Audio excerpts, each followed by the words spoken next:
Awareness గురించి. ఈ voting awareness గురించి మాకంటూ ఒక సిచ్యువేషన్ క్రియేట్ చేసుకున్నాం. ఆ సిచ్యువేషన్ అన్నది ఏ పొలిటీషియన్ కానీ, ఏ పార్టీని కానీ, ఏ కమ్యూనిటీని కానీ, ఏ రేస్, రిలీజియన్, క్యాస్ట్ అవన్నీ ఉద్దేశించింది కాదు.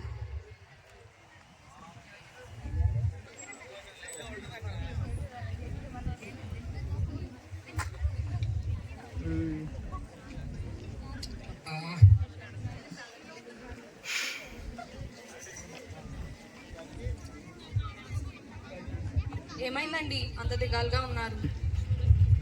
ఏం చెప్పమంటావు, ఇప్పుడున్న పరిస్థితుల్లో ఉద్యోగాలు దొరకడమే కష్టం. అలాంటిది ఉన్న ఉద్యోగం కూడా పోయింది. అయ్యో, ఉద్యోగం పోయిందా? ఇప్పుడు ఎలా అండి? అసలు ఎలా పోయింది? ఎలా పోయిందంటే కాంట్రాక్టర్ ఉద్యోగాలు అయిపోయాయి. వాళ్ళు ఆడిందే ఆట, పాడిందే పాట. ఏం చెప్పకుండానే ఉద్యోగాలను తీసేశారు. ఇప్పటికే ఇల్లు కడగడం చాలా కష్టంగా ఉంది. ఇప్పుడు మీ ఉద్యోగం కూడా లేకపోతే ఎలా అండి? అదే ఆలోచిస్తున్నాను, ఏం చేయాలో అర్థం కావట్లేదు అసలు. అమ్మా, వచ్చేసాను నేను స్కూల్ నుంచి. కాలు చేతులు కడుక్కొచ్చింది, తినడానికి ఏమైనా పెడతాను. సరే అమ్మా. ఈ మనిషిని తాగు. ఇప్పుడు మనం ఏం చేసినా ఇదంతా మన చేతుల్లోనే ఉంటుంది. నా బాధ అంతా చింది గురించే. తనకు బంగారు బాట భవిష్యత్తు ఇవ్వగలవో లేదో నాకు అర్థం కావట్లేదు. నాన్న, స్కూల్లో ఫీజు కట్టమని చెప్పాను, లేకపోతే ఎగ్జామ్స్ రాయనివ్వరంట. సరేరా, నువ్వు చదువుకో, వెళ్ళి నేను ఎలాగో చూస్తాను. సరే నాన్న. ఫీజు అంటుంది, ఉద్యోగం పోయింది, ఏం చేద్దామండి? స్కూల్ మార్పిచ్చేద్దామా? గవర్నమెంట్ స్కూల్లో జాయిన్ చేద్దామా పోనీ? ఇప్పుడు చిన్నదేమో రాబోయేది 10వ తరగతి. ఇప్పటికిప్పుడు మనం తను బడి మానిపించేది ఎలా?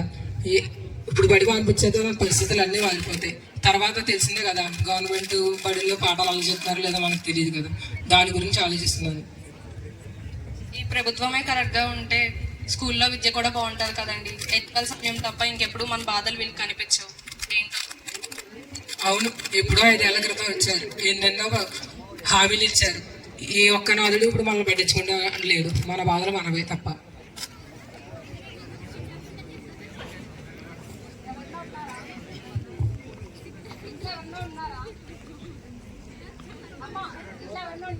ఎవరండి మీరు? తలుపు బద్దలు కొట్టేలా ఉన్నారు. అమ్మ, ఒకసారి చూడవా? అబ్బబ్బా, వస్తున్నాను, ఆగండి. నమస్కారం. ఎవరండి మీరు? ఎందుకు వచ్చారు? ఏంటమ్మా ఏం మాట్లాడుతున్నావు? మా నియోజకవర్గ ఎమ్మెల్యే గారిని పట్టుకుని. ఎప్పుడో 5 ఏళ్ల క్రితం ఎన్నికలప్పుడు చూసా. ఈ మధ్య అసలు ఆచూకీ లేదు. ఎలా గుర్తుపడతామండి ఇలా ఉంటే? ఏంటమ్మా, మన కోసం పనిచేసే రాజకీయ నాయకులు తెలియదు అంటున్నావు? ఏం రాజకీయాలో ఏంటో ఇవన్నీ మాకు తెలియదండి. రెక్కాడితేనే కానీ డొక్కాడిన పరిస్థితులు మావి. ఏ పూటకు ఆ పూట కష్టపడి తింటేనే తప్ప మా పిల్లల్ని పోషించుకుంటేనే కానీ మాకు ఏం చేయాలో తెలియదు. ఇవన్నీ మాకేం తెలియదండి. ఏంటో, మీరేమో అన్ని చేసామంటారు. ఏం చేశారో ఏంటో మాకు అర్థం కావట్లేదు. గత 3 సంవత్సరాల నుంచి గవర్నమెంట్ స్కూల్లో టీచర్లు లేరు. మీరేమైనా పట్టించుకున్నారా? లేదు.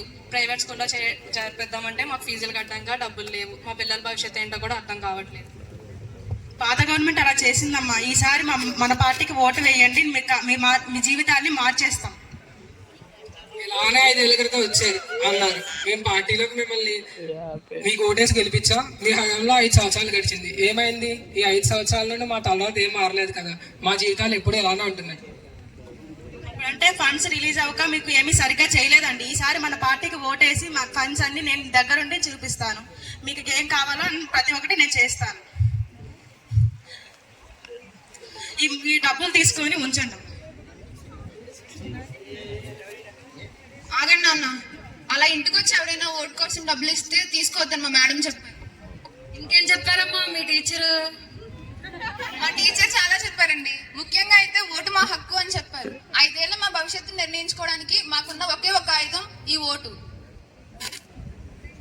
ఏంటమ్మా అలా మర్యాద లేకుండా మాట్లాడుతున్నావు? ఏం మర్యాద లేకుండా మాట్లాడానండి? మీరు ఇంటికి వచ్చి ఓటు వేయమని అడుగుతున్నారు. అలా అడిగితే ఇంకా అలా చెప్పాలి.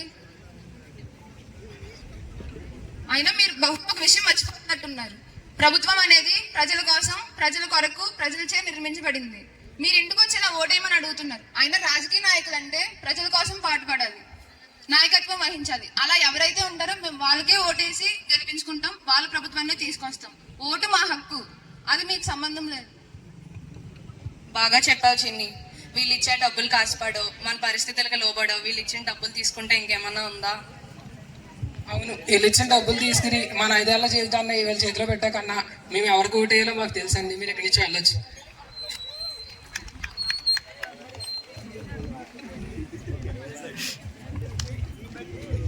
ఓట్ అనేది ప్రతి పౌరుడి హక్కు, అంతేగాని మీకు నచ్చినట్టు వేయడం వేయకపోవడం అనేది కాదు. ఎందుకంటే మన జీవితంలో 5 ఏళ్లలో ఒక్కసారి వచ్చే సువర్ణ అవకాశం. సమాజం నాకు ఏం చేసింది, నాకేం ఇచ్చింది అనుకుంటూ మీ ఓటుని నిర్లక్ష్యం చేసుకోకండి ఎప్పుడు కూడా.